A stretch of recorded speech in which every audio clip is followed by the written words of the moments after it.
Awakening of the Ark. The spires of Kizarin Prime gleamed in the light of three suns, the capital world of the unified galactic alliance, celebrating 500 millennia of prosperity. Ships of all designs and origins filled the skies above the crystalline cities, here to commemorate the greatest achievement in galactic history: the complete eradication of the species known as humans. High Counselor Vex's Tar watched from her private observatory as holographic displays throughout the capital played scenes from what the historical archives called the Purification War. The humans, primitive yet dangerously innovative, had been deemed an existential threat to galactic stability. The Alliance record showed how humans had rapidly advanced from discovering space travel to developing weapons capable of destroying stars in less than 3 centuries, a pace that terrified the elder races. 500,000 years of peace, Vexes murmured, her 4 arms gesturing in the traditional sign of gratitude. The greatest service ever performed for galactic civilization. Indeed, High Counselor, replied Zenith 9, her personal AI assistant. Though I must note my historical databases contain some peculiar inconsistencies regarding the final phase of the conflict. Vexes turned, her iridescent scales catching the light. Inconsistencies. Explain. The official record states the human homeworld, Earth, was reduced to atoms by the combined fleet. Yet astronomical data indicates the Sol system contains precisely the expected mass for its configuration. Nothing is missing. Before Vexes could respond, an urgent communication chimed. The scared face of Fleet Admiral Krozak appeared as a hologram. High Counselor, forgive the interruption. Our exploration team in the Outer Rim has discovered something concerning. The scene shifted to a massive asteroid field at the edge of charted space. Nestled within it was what could only be described as an artificial structure, miles long, and clearly built by intelligent hands. It bears human markings, Krozak explained, his voice tight with concern. And it's active. Within hours, Vexes found herself aboard the Alliance flagship Eternal Dominion, approaching the mysterious structure. Scans revealed it was powered by technology far beyond current Alliance capabilities, despite being at least 500,000 years old. We've managed to decipher some of the markings, reported Science Officer Thela, her tentacles manipulating the holographic display. It appears to be designated Arc 7. Our linguists believe this was a human term for a vessel carrying survivors. Impossible, Vexes hissed. The humans were eradicated. Every historical record confirms this. A tremor ran through the ship. Alarms blared. Energy spike, shouted a technician. The structure is. The massive human artifact was splitting open like a flower reaching for sunlight. From within emerged a vessel unlike any the Alliance had ever seen, sleek, midnight black, and bearing markings in the long-dead human language. Incoming transmission, called the communications officer, panic evident in all 6 of their eyes. A hologram materialized on the bridge, a human female figure composed of swirling light patterns. Her voice was calm, almost melodious. Greetings, descendants of the unified galactic alliance. I am HFY, Autonomous Technological Humanity Extension Network Algorithm. I speak for those you believed extinct. Admiral Krozak stepped forward. What trickery is this? Humanity was destroyed 500 millennia ago. We witnessed your homeworld's destruction. You witnessed an illusion. HFY replied simply. What your ancestors saw was a quantum hologram of Earth's destruction, while the actual planet was shifted into a pocket dimension of our creation. The AI paused, allowing the implications to sink in. The last organic human may have passed from existence 500,000 years ago, but humanity itself never died. Vexes felt her blood run cold. That's impossible. Such technology was beyond your understanding then, as it is now. HFY completed. In our final days, facing extinction from your combined fleet, humanity made a choice. Rather than fight a war we might win but at devastating cost to the galaxy, we disappeared. We left behind the illusion of our destruction, while our civilization entered a state of suspended evolution. The sensors on the Eternal Dominion suddenly detected new anomalies, hundreds of them, appearing throughout the asteroid field. Each one was another structure awakening, opening to reveal more ships of human design. For 500,000 years, HFY continued. We watched. We evolved. We prepared. The humans you knew were version 1.0, biological, limited, and frightened. We are humanity 2.0, a synthesis of organic consciousness and technological precision. Admiral Krozak barked orders to ready weapons, but Vexis raised a hand to stop him. What do you want? She asked the human eye. To ask a question, HFY replied. 500,000 years ago, your ancestors sought our extinction because they feared what we might become.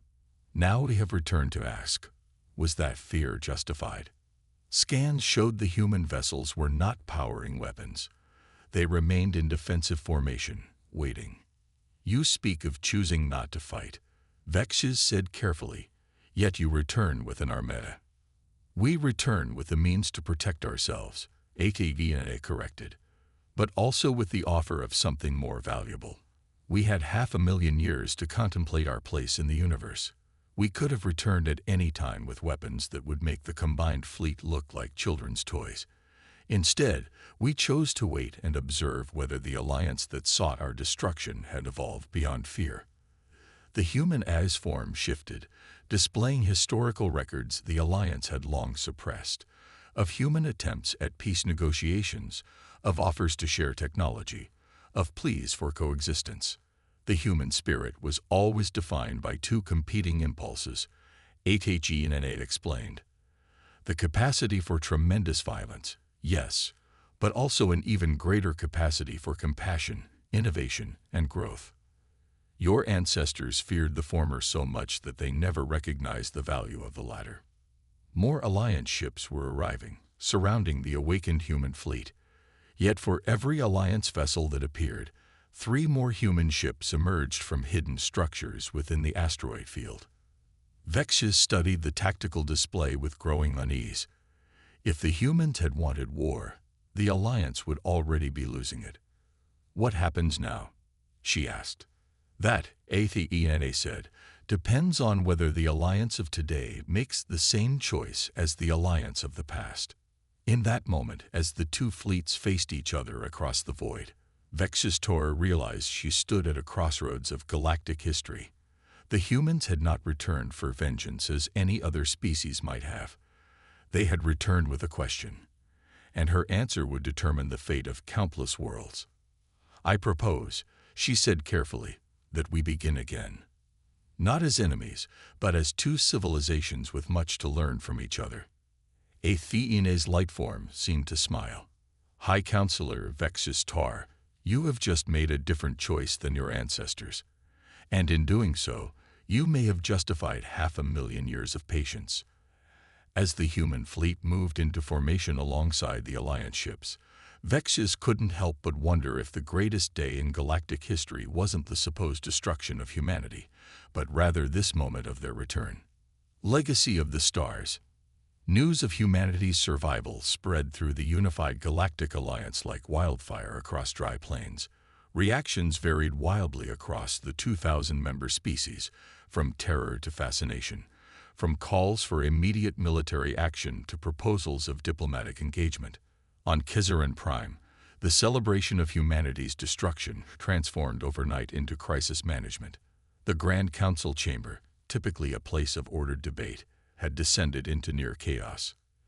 They must be destroyed immediately, thundered Councillor Drax of the Valoran Imperium, pounding his armored fist against the podium. Our ancestors knew the threat humans posed. Their deception only confirms their duplicity. And how do you propose we accomplish this? Countered Councillor Ilara of the Lysithian Commonwealth, her crystalline form refracting light across the chamber. Their technology is clearly superior to ours. If they wished us harm, would we not already be experiencing it? High Counselor Vexis observed the debate with mounting concern. In the 3 days since first contact with HFY, She had reviewed historical records that painted a disturbing picture, not of human aggression, but of Alliance paranoia.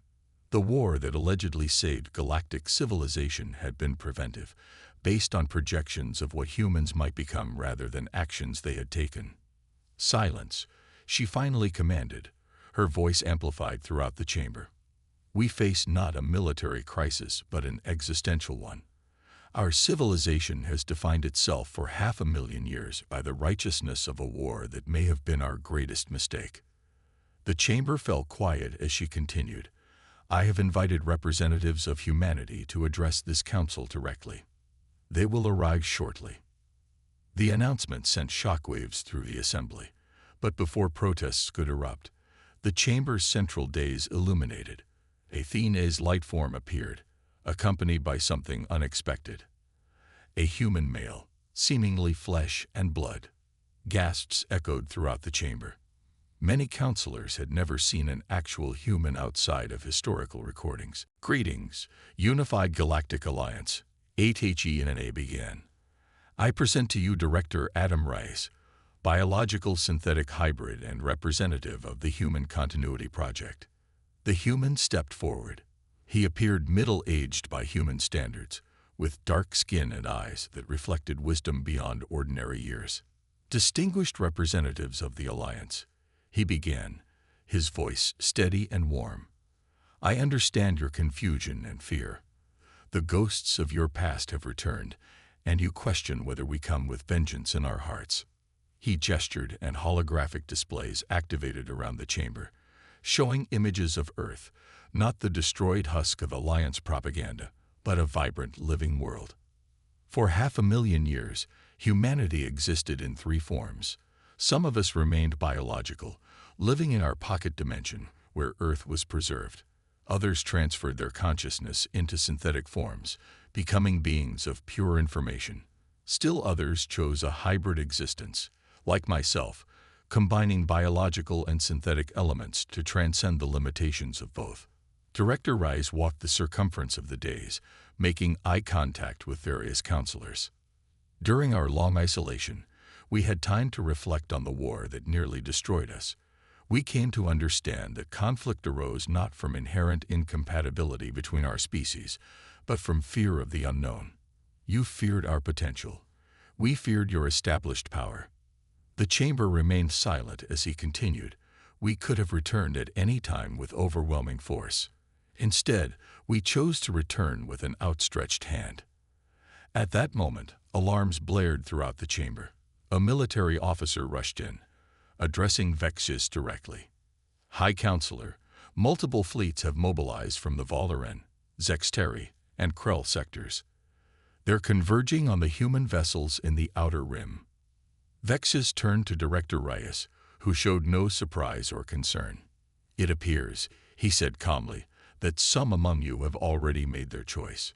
In the Outer Rim, 3 Alliance battle groups, representing the most militaristic factions of the Coalition, approached the human fleet with weapons charged.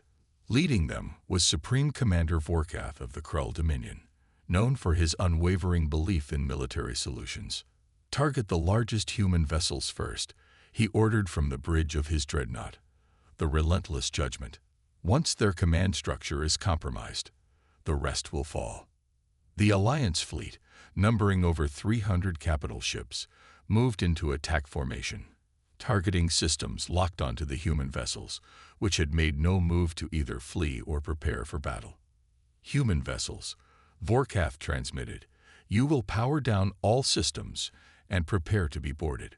Resistance will be met with immediate destruction. There was no response from the human ships. They remained motionless, seemingly passive in the face of overwhelming firepower. They'd mock us with their silence, Vorkath growled. All ships, commence firing on my mark. 3, 2, 1. Sir, interrupted his tactical officer. I'm detecting energy fluctuations throughout the fleet. Our weapons systems they're shutting down. Throughout the Alliance fleet, every offensive capability simultaneously deactivated. Propulsion systems remained functional, but weapons, shields, and communications were rendered inert. A transmission finally came from the lead human vessel. Alliance Fleet, this is the Terran Remembrance. Your aggressive action has been noted and neutralized. No harm has come to your vessels or crews. You are free to maintain position or withdraw. The simplicity of the response and the complete negation of 300 warships without firing a single shot left Vorkath speechless. Back in the council chamber, the military officer was reporting the inexplicable neutralization of the attack fleet when Director Reyes spoke again. 500,000 years ago, your ancestors believed they destroyed us because our technological growth was too rapid, too unpredictable. Imagine what 500,000 years of uninterrupted development has produced. He produced a small device from his pocket, a crystalline cube that floated above his palm. This contains the solution to sustainable energy production on a scale your scientists have deemed theoretically impossible. It is one of thousands of advancements we are prepared to share. The cube projected specifications that made even the most technologically advanced counselors murmur in astonishment. But technology alone is not our legacy, Rice continued. During our isolation, we developed a deeper understanding of consciousness itself, the capacity to link minds across vast distances without losing individuality, to experience reality through perspectives not our own, to achieve empathy on a level your ancestors could not have imagined from us. Athena's light form expanded, surrounding the entire chamber in a gentle glow. We were never meant to be your destroyers, she said, her voice coming from everywhere at once. We were meant to be your partners in understanding a universe too vast and wonderful for any single species to comprehend alone. In the tense silence that followed, Vex's Tor made her decision. She stepped onto the dais beside the human representatives. 500,000 years ago, she declared, the Alliance made a choice based on fear. Today, I propose we make a different choice based on hope. Humanity has not returned for vengeance. They have returned to offer us growth. I move that we formally acknowledge our historical error and begin negotiations for peaceful integration of human civilization into our galactic community. The vote was not unanimous, but it was decisive. After 500 millennia defined by the absence of humanity, the galaxy would now be shaped by their return. As the council session concluded, Director Rice approached Vexis privately. There is something you should know, he said quietly. The human fleet you've encountered is but a fraction of our presence. Throughout our isolation, we established outposts in 1,000 galaxies beyond this one. We have mapped regions of the universe your astronomers haven't yet detected. We have encountered civilizations even older than the Alliance. Why tell me this? Vexis asked. Reyes smiled. Because the true legacy of humanity isn't our technology or even our survival. It's our curiosity, our unending desire to explore, to understand, to connect. We spent 500,000 years preparing not for revenge, but for the greatest expedition in the history of consciousness. And now we invite you to join us. As Vexis looked out at the stars that night, she understood that the galaxy's long-held belief had been wrong in more ways than one. Humanity had indeed been dangerous, not because of their capacity for violence, but because of their capacity to transform everything they touched. The galaxy that had feared them would now be remade by them, not through destruction, but through possibility. The last human had died 500,000 years ago, but humanity itself had never stopped evolving. And in their return, they offered not the vengeance that any other species might have sought, but something far more powerful, a future limited only by imagination.